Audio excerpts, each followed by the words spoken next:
नमस्कार। हम लोग पढ़ रहे थे प्रेमचंद का कुछ विचार। प्रेमचंद की जो पुस्तक है कुछ विचार साहित्यिक निबंध है उनके इसमें संकलित। उसमें पहला निबंध हमने पढ़ा था साहित्य का उद्देश्य। इसी श्रृंखला में द्वितीय निबंध है कहानी कला। कहानी कला पर उन्होंने 3 भागों में अपने विचारों को विस्तार से प्रस्तुत किया है। कहानी कला भाग 1 में सर्वप्रथम उन्होंने बताया है कि जो कहानी है, कहानी को हम गल्प, आख्यायिका या छोटी कहानी जिसे हम कहते हैं, वो कहानी लेखन की परंपरा का प्रथम सोपान है। अर्थात कहानी जब भी लिखना प्रारंभ हुई थी, उनकी पहली सीढ़ी गल्प, आख्यायिका या छोटी कहानी के रूप में उपस्थित हुई थी पाठकों के समक्ष। हमारे जो पूर्व धर्म ग्रंथ हैं, महाभारत, उपनिषद, बौद्धों की जातक कथाएं, सारे सदग्रंथ जो भी साहित्यिक रूप में उपस्थित हुए हैं प्राचीन काल से, वे मूलतः जन शिक्षा का माध्यम हुआ करते थे। शिक्षा किसकी? सदाचरण की, सामाजिक नियमों की।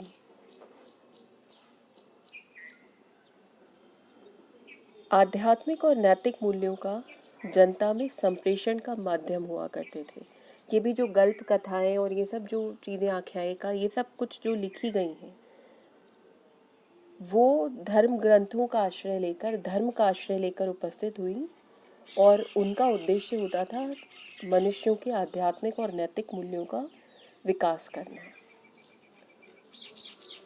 परंतु प्रेमचंद यहाँ पर ये बात कहते हैं कि ये पूर्व स्थिति थी कल्प आख्यायिका की, परंतु जब हम कहानी की बात करते हैं तो अब जबकि कहानी नए रूप में उपस्थित होती है पाठकों के समक्ष हिंदी साहित्य में, तो सर्वप्रथम जो कहानियाँ उपस्थित हुई उनमें कुछ कहानियाँ प्रेम कहानियाँ लिखी गई, कुछ जासूसी किस्से लिखे गए, भ्रमण वृत्तांत हुए, अनेक अद्भुत घटनाएं और वैज्ञानिक खोजों को भी कहानी का विषय प्रस्तुत के रूप में, कहानी का विषय बनाकर कहानी के विषय के रूप में प्रस्तुत किया गया।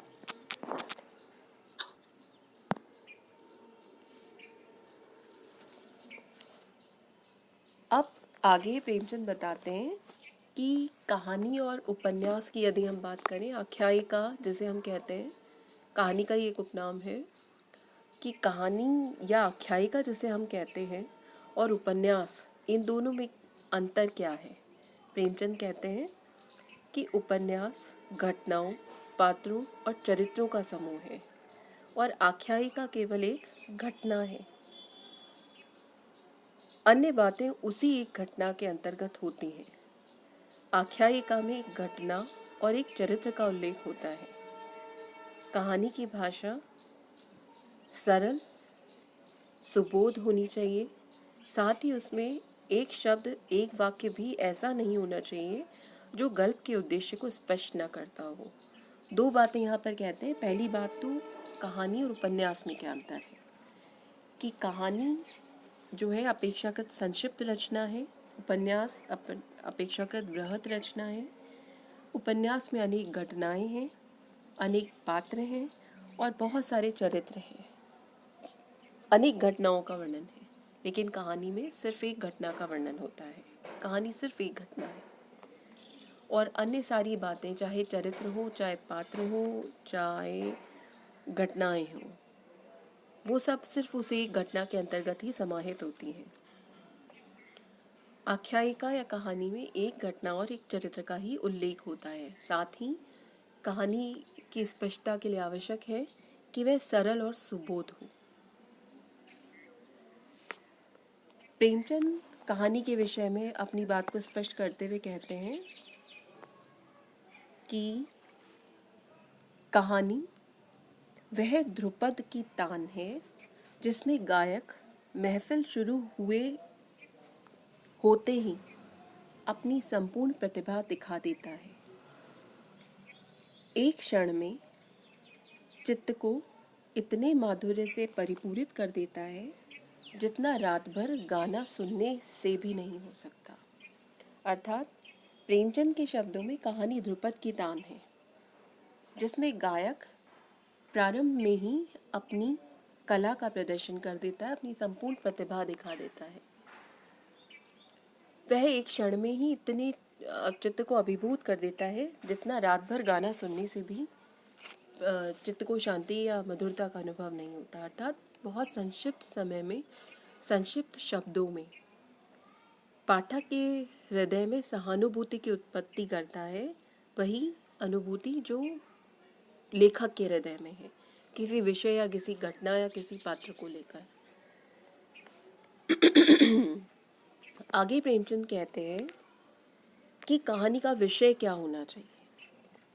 वो कहते हैं कि आज हिंदी साहित्यकार हैं, वो भी लेखक, जो यूरोपीय लेखक हैं, उनका अनुसरण कर रहे हैं और उन्हीं का अनुसरण करते हुए कहीं कहीं पुलिस के कोर्ट के दृश्य, कहीं पर मित्रों के संवाद, कहीं पत्रों के अध्ययन के द्वारा, कहीं डायरी या टिप्पणी के रूप में कहानी का प्रारंभ करते हैं।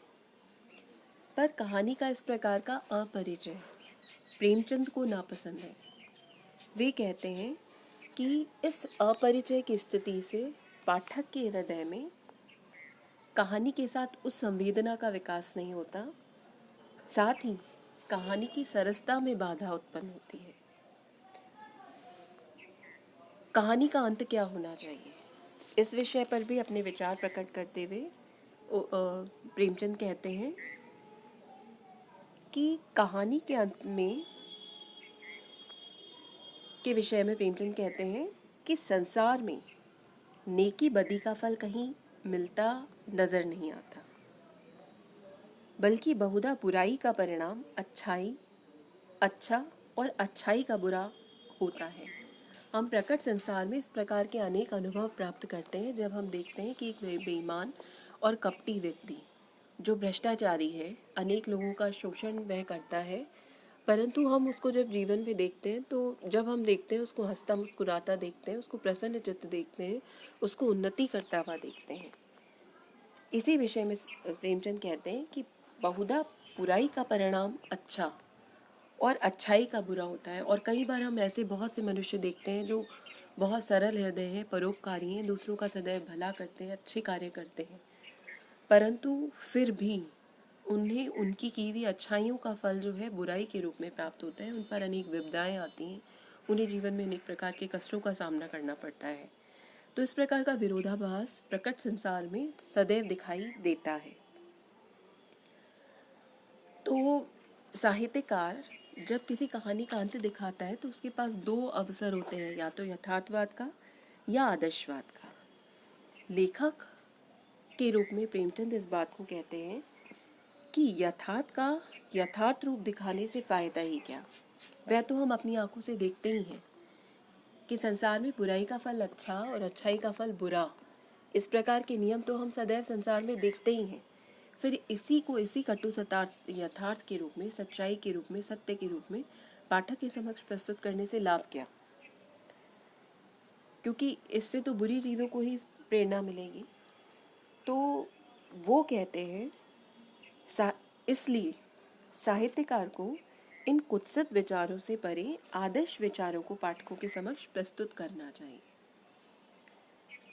ठीक है, जो बुरा संसार में है वही बुरे कर्म करेंगे तो भी हमें अच्छा फल मिलेगा, अच्छे करेंगे और बुरा मिलेगा। इस प्रकार की जो भी कटु सत्य है वह तो संसार में सबके समक्ष प्रकट है, तो प्रकट को दिखाने की आवश्यकता कहाँ है साहित्यकार के रूप में, प्रेमचंद ऐसा कहते हैं।